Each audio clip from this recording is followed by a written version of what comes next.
আমরা WBCS Challenger যেটা ছায়া প্রদর্শন থেকে প্রকাশিত হয় সে কন্টেন্টগুলো আলোচনা দেখব, বইটা রিভিউ করব কী কী আছে এখানে। পার্ট 1 আর এটা আছে পার্ট 2। তাহলে আমরা দেখে নিই পার্ট 1-এর যে আছে বইটি তার কী কী কন্টেন্ট রয়েছে। প্রথমে বলে দিই এই বইটা অনেক পুরাতন, যেটা হচ্ছে 15 মার্চ 2020 সালে ছিল সেটাই। আর এখানে ডিসক্লেমারে দেওয়া আছে, দেখো যে কোনো কিছু ইনফরমেশন ভুল থাকলে তার দায় এর নেই।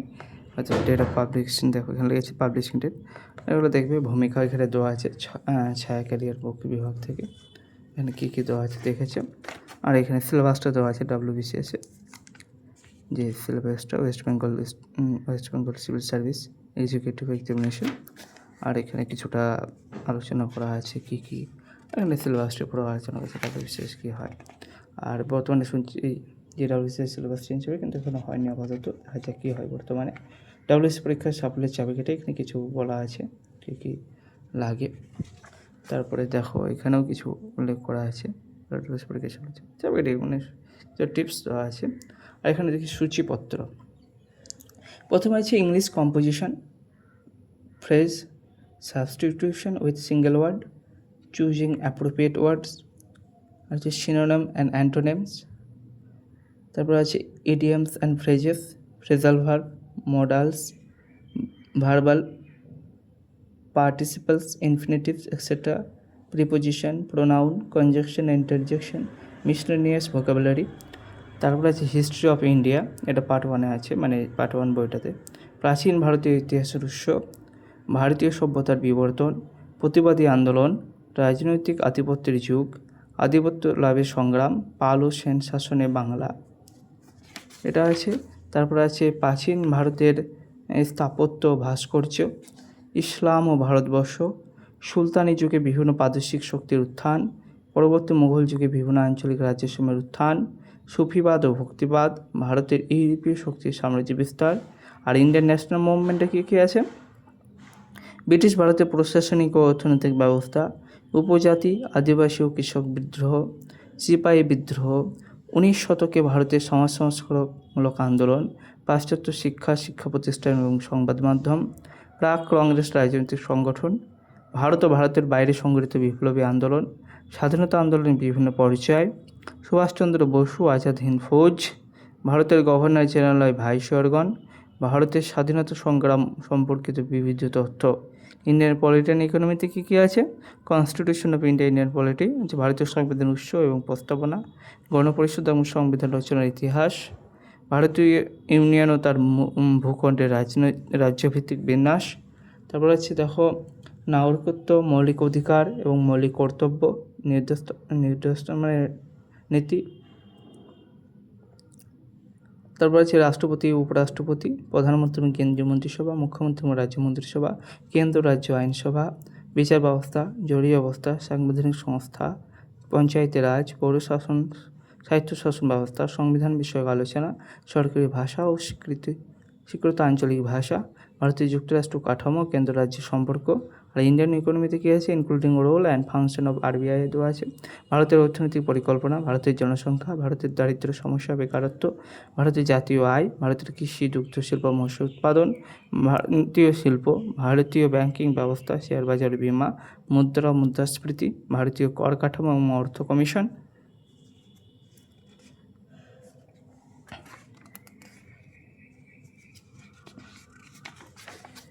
তারপরে দেখো দেওয়া আছে আন্তর্জাতিক অর্থনৈতিক প্রতিষ্ঠানসমূহ।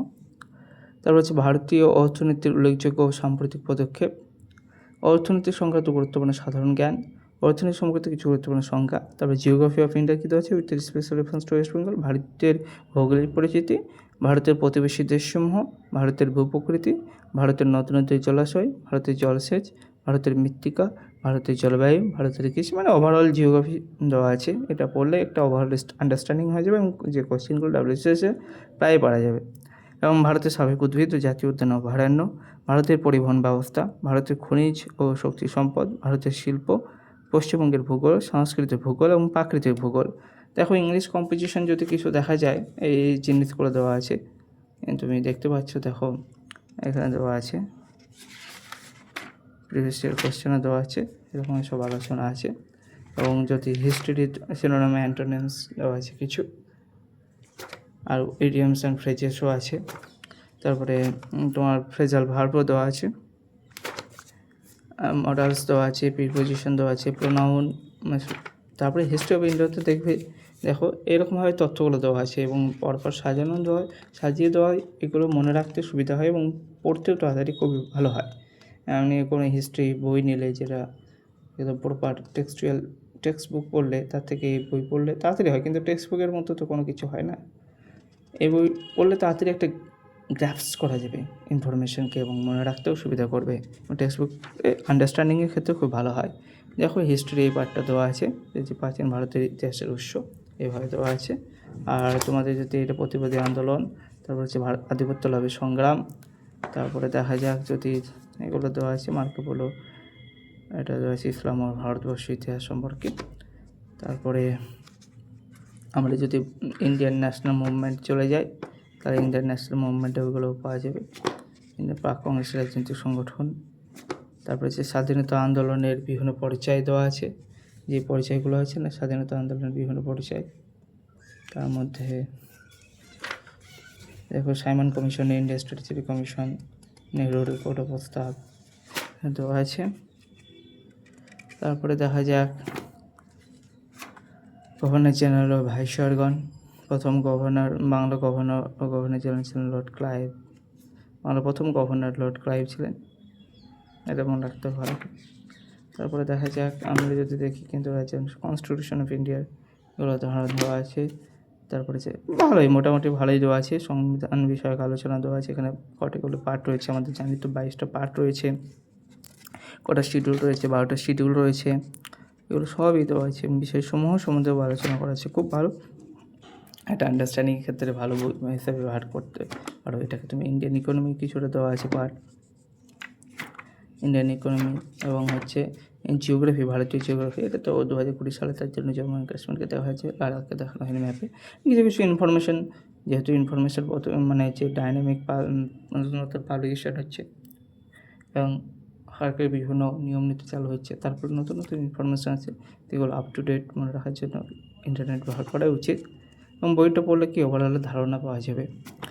কিছু কিছু ইনফরমেশন তোমাকে ঘেটে পড়তে হবে, কারণ কোনো ইনফরমেশন তো পরিবর্তন হয়। যেমন হচ্ছে উৎপাদনের ক্ষেত্রে ভারত কোন স্থানে অবস্থান করছে, বা ইন্ডাস্ট্রির ক্ষেত্রে, বা বিভিন্ন রকম রিপোর্ট বেরোচ্ছে, সেই রিপোর্ট থেকে তথ্যগুলো তো সঙ্গে সঙ্গে আপ টু ডেট পাওয়া যায় না ভাই, সেগুলো ইন্টারনেট ঘেটেই পড়তে হয়। বা নিউজ থেকে বা পেপার থেকে, যে Indian the Hindu news paper বা ইন্ডিয়ান এক্সপ্রেস নিউজ পেপার পড়লেও অনেক কিছু পাওয়া যায়। এটা হচ্ছে ভারতের খবর দেওয়া আছে এবং ভারতের শিল্প দেওয়া আছে। এবং যদি দেখা যায় পশ্চিমবঙ্গের যে ভূগোল, প্রাকৃতিক ভূগোল বা এই যে পশ্চিমবঙ্গের ভূগোল দেওয়া আছে, খুব ভালো একটা বই। এবং পশ্চিমবঙ্গের পশ্চিমবঙ্গের খনিজ, পশ্চিমবঙ্গের শক্তি সম্বন্ধে বিস্তারিত আলোচনা রয়েছে। এবারে যদি আমরা এটাতে গেল পার্ট 1, যেখানে কী কী আছে, English composition, history of India, Indian national movement, Indian polity and economy, আর geography of India. Geography of ইন্ডিয়ার মধ্যে ওয়েস্ট বেঙ্গলটাও দেওয়া আছে। আমরা যদি এবার পার্ট 2 যদি দেখি, পার্ট 2 হচ্ছে WBCS চ্যালেঞ্জার, যে ছায়া প্রকাশনী। এখানে হচ্ছে পার্ট 2 আছে general science, physics, chemistry, biology and plus computer, IT and technological advancement, general mental ability, এর মধ্যে জেনারেল ইন্টেলিজেন্স আছে এবং রিজনিং আছে, তার সঙ্গে ম্যাথামেটিক্স আছে। এর মধ্যে তো আমরা তো দেখে এলাম কন্টেন্টটা কী কী আছে। এবার দেখো কন্টেন্টের ভিতরে যদি দেখা জেনারেল সায়েন্সের মধ্যে ফিজিক্সের মধ্যে পড়ছে কী কী, দেখো ফিজিক্সের মধ্যে আছে ভৌতরাশি পরিমাপ, স্থিতি ও গতি, কার্যক্ষমতা, শক্তি, যন্ত্র, পদার্থের সাধারণ ধর্ম, তাপ ও তাপমাত্রা, আলোক বিজ্ঞান, শব্দবিজ্ঞান, স্থির তড়িৎ, প্রবাহ তড়িৎ, আধুনিক পদার্থবিদ্যা। কেমিস্ট্রি হচ্ছে পদার্থ, ভৌত রাসায়নিক পরিবর্তন, পরমাণু অণুর ধারণা, চিহ্ন, সংকেত, যোজ্যতা, রসায়নের গুরুত্বপূর্ণ সূত্র সমীকরণসমূহ, তো গ্যাসীয় অবস্থা, রাসায়নিক বন্ধন।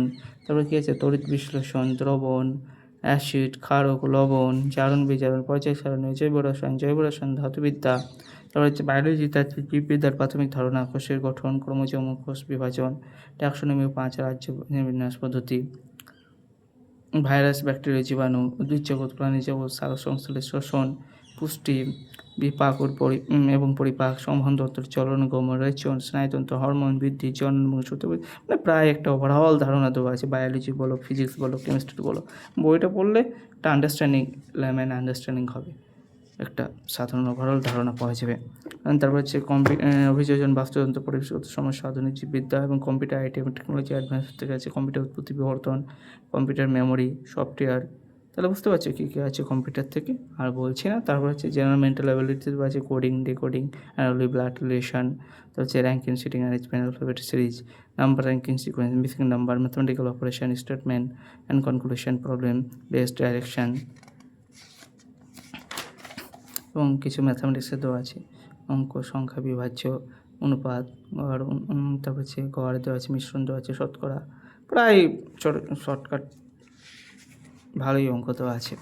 তারপর দেখো পদার্থবিদ্যা এবং যে ফিজিক্সের কন্টেন্টগুলো দেওয়া আছে খুব সাজানো, মানে গোছানো দেওয়া আছে, এবং পড়লেই এটা মনে রাখতে সুবিধা হবে।